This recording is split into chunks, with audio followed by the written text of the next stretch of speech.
आज हम एक सच्ची कहानी से जानेंगे कि यदि दान देने वाला प्रियवादी न हो, प्रिय वचन बोलकर दान न देता हो, बल्कि अप्रिय वचन बोलता हो, तो उसका दान कैसे मिथ्या हो जाता है, ये हम जानेंगे इस कहानी में।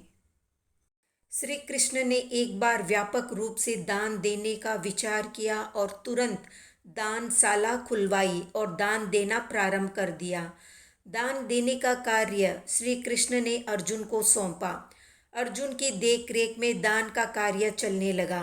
जो भी ऋषि, ब्राह्मण और भिक्षुक जो भी आते सभी को दान दिया जाता। श्री कृष्ण की दानशाला की प्रशंसा दूर दूर तक फैल गई और बहुत से ऋषि, ब्राह्मण, भिक्षु आ आकर दान लेने लगे। धीरे धीरे दान लेने वालों की संख्या इतनी बढ़ गई कि अर्जुन दान देते देते थक जाता और परेशान हो जाता। एक दिन अर्जुन ने विचार किया कि इस देश में कितने मांगने वाले हो गए हैं। दिन रात तांता लगा रहता है लोगों का, मुझे घड़ी भर भी चैन नहीं मिल पाता। ऐसा विचार करने के बाद अर्जुन की बोली थोड़ी बदल गई। अब तक अर्जुन बड़े मिठास के साथ आदर भाव से दान दिया करता था, किंतु अब वो दान देने वालों को कटु शब्द कहने लगा। अर्जुन का ये व्यवहार देखकर ऋषि और ब्राह्मण आदि जो आदर के साथ दान लेने वाले थे, उन्होंने आना बंद कर दिया। केवल वही लोग आते रहे जो आदर निरादर का कुछ भी विचार न करके दान लेते थे। श्री कृष्ण को जब इस बात का पता चला कि मेरी दानशाला में सम्माननीय ऋषि और ब्राह्मण नहीं आ रहे हैं, तो कारण पता लगाने पर उन्हें ये भी मालूम हुआ कि अर्जुन उन्हें कटु शब्द कहते थे, इस कारण उन्होंने आना छोड़ दिया है।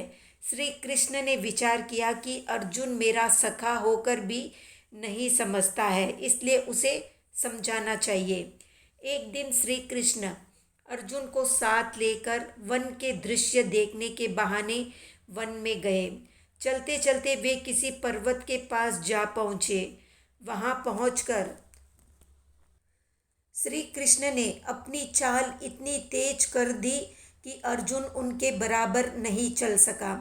अर्जुन ने बहुत ही चेष्टा की कि वो श्री कृष्ण के साथ चलता रहे, मगर श्री कृष्ण की बराबरी वो नहीं कर पाया। हाँफने लगा और उसके देखते ही देखते श्री कृष्ण इतनी दूर निकल गए कि नजर ही नहीं आने लगे।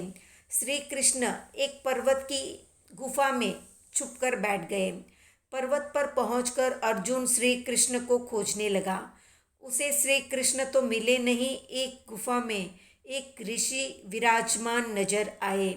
ऋषि की आकृति अद्भुत थी। उनका सारा शरीर तो सोने का था, किंतु मुख सूअर का था। अर्जुन को ये देखकर बड़ा ही आश्चर्य और कुतूहल हुआ। अर्जुन ने उनके पास जाकर प्रश्न किया कि आप कौन हैं और कृपा करके ये बताएं कि आपके साथ ऐसा क्या हुआ है जो आपका शरीर तो सोने का है और आपका मुख सूअर का है। अर्जुन के प्रश्न सुनकर ऋषि हंसे और कहने लगे कि मेरा विचार था कि मेरी आकृति ही तुम्हारे प्रश्नों का उत्तर दे देगी।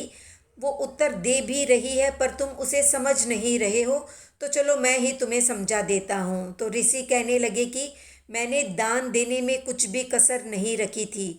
मैं सबको इच्छा के अनुसार दान दिया करता था। उस दान के फल से मेरा शरीर कंचन का हुआ, किंतु दान देते समय मैं कटु और अप्रिय शब्द कहता था। इसके फलस्वरूप मेरा मुख सूअर के जैसा हो गया है। इस विषम परिस्थिति का निवारण करने के लिए ही मैं ये सारा ही तप कर रहा हूँ। ऋषि की बात सुनकर अर्जुन समझ गया कि ये श्री कृष्ण की ही कोई चाल है उसे समझाने के लिए। अर्जुन ने पैरों में पड़कर श्री कृष्ण से पूछा कि कृष्ण, कहीं मेरी भी स्थिति इस तरह तो नहीं होगी कि मेरा मुंह तो सूअर जैसा और शरीर सोने का।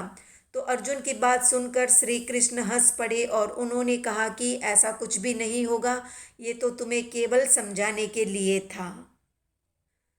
तो शास्त्रों में दान धर्म का बड़ा ही वर्णन है। जहाँ दान देने का वर्णन आता है, वहाँ सत्कार करके और सम्मान करके दान दिया जाना चाहिए। दान के 5 भूषण है। पहला भूषण है हर्ष होना, यानी दान का सुअवसर मिलने पर दाता को ऐसा हर्ष हो कि हर्ष से आंसू निकल पड़े। दूसरा भूषण है रोमांच होना, दाता का आनंद से रोम रोम विकसित हो जाना चाहिए। तीसरा भूषण है बहुमान, यानी पात्र को बहुमान के साथ दान देना चाहिए। चौथा भूषण है नम्र और प्रिय वचन। पांचवा भूषण है पात्र की प्रशंसा करना, अपने दान को तुच्छ दिखलाना। जैसे आभूषणों से शरीर की शोभा अधिक बढ़ जाती है, उसी प्रकार इन 5 भूषणों से दान की शोभा भी बढ़ जाती है। तो आज का प्रश्न है कि वो कौन से तीर्थंकर है जिन्होंने एक कबूतर की जान बचाने के लिए अपने शरीर का मांस दान में दिया। कमेंट में बताएं। वीडियो पसंद आया तो लाइक शेयर सब्सक्राइब करें।